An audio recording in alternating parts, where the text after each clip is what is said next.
Hi friends, it's Be Vegan and I'm coming to you from Stockholm, Sweden today. This is one of my favorite places to be, and I found this wonderful outside bar where there's no people, and so it's the perfect time to do a question and answer. I have 7 questions and I will just break them into subjects.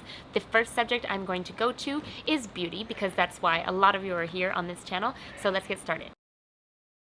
What is your opinion about carmines? Now, carmines, if you don't know, are used in a lot of lipsticks, nail polishes, eyeshadows, and what they are is it's a bug that is crushed up and dried, and then the color is extracted from them. It's something that's been used for many, many years. It's a natural form of dye, and to me personally, that is definitely considered animal abuse, and so I am always searching for products that do not contain carmines.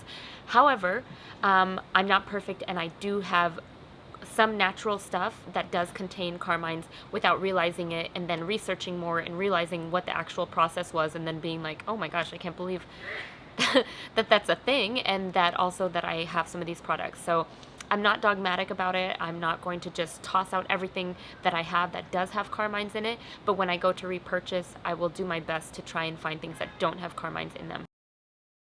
What is your best skin tip and product? My best skin tip of all time is less is more.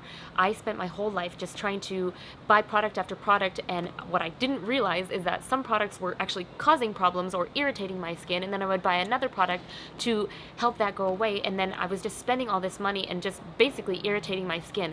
When I started to turn to a more natural way of using food as medicine, using natural cosmetics on my face and natural skincare, I realized that once my skin was able to breathe and not be so irritated from all of the harsh chemical things that I was putting on it, that I had good skin and it was actually coming out. And so less is more. Absolutely, I completely believe that. And even like if we're talking about hair, less is more. Like, you don't need to constantly be straightening or curling. You just kill your hair. You don't need to be plucking all the time. You're gonna not have eyebrows by the time you're 40. You know what I mean? The best product that I can recommend would be oil, and experiment with what kind of oil works well for your skin. Some people like coconut oil, and some people coconut oil breaks out their face. Some people like argan oil, jojoba oil, avocado oil, almond oil. There's so many nuts that can have extracted oil, and you can use those on your skin, on your face, and they do a wonderful job, and they're so multi-purpose. What is your favorite cruelty-free and natural makeup brand? My favorite, cleanest brand of all time would be Alima Pure.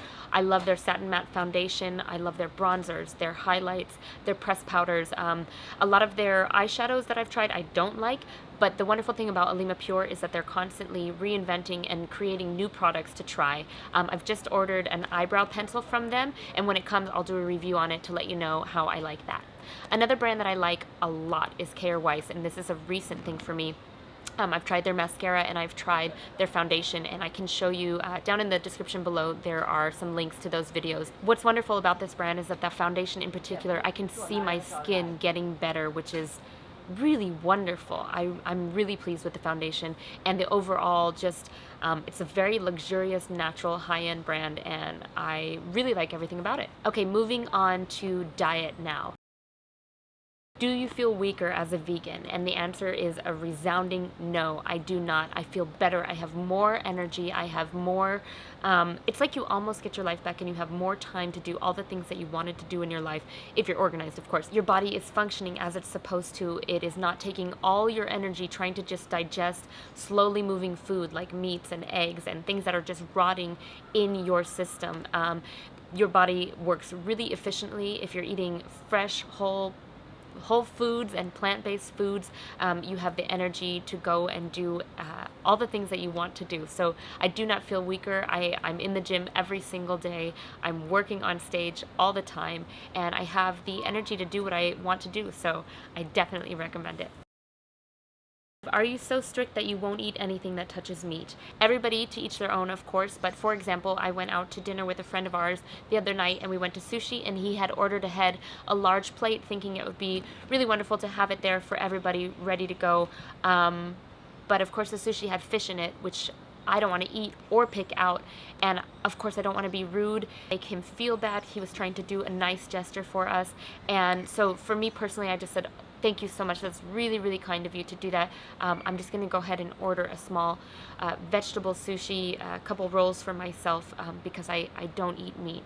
And even when people don't understand that, if you're kind to them and you're not going to go off on a rampage about why it's wrong and making them feel bad, then it's fine. And you can eat in harmony and you can have your beliefs. And it always brings up conversation about plant-based eating, so that's a good way to start talking about it. But never through my videos or through just personal relationships do I want to make somebody feel bad about where they're at. But it's always good to just talk through with them and maybe bring up questions that they've never thought of, but always in a loving manner. And the last two questions regard what I do for a living. Sometimes I get some comments about how come you get to travel so much, or what are you doing, or what do you do for a living. So what I do for a living is I'm a professional singer. I've been singing since I was 5 years old, and I've been working professionally for almost 20 years now, which is pretty crazy. I've been really fortunate to work in different theaters around the US, tour around the world with different shows, doing some work on a cruise ship. And if you want to see a little bit more about that, you can watch the video that I will link down in the description below. And the seventh and final question I have are there any good nursing jobs on ships? And I will say with the resounding yes, there are definitely jobs for nurses. If you are a competent, qualified nurse, you can absolutely find work. You have to understand, if you're at sea for long periods of time, you have to be really quick thinking, and a lot of times you won't have all of the equipment that you would have access to in a regular hospital. So it can be a highly stressful job, but at the same time you do get to travel and you do get to work at what you're schooled in. So yes, there are definitely jobs. I hope that you enjoyed this video, learned a little bit more about my opinion on some of these things. If you have any more questions, you can always leave them down below. I always respond to every single one of my comments, and I just want to say thank you guys so much for watching all the videos, and please subscribe if you haven't already, and like this video if you'd like to see some more question and answers. Okay, I will see you next time.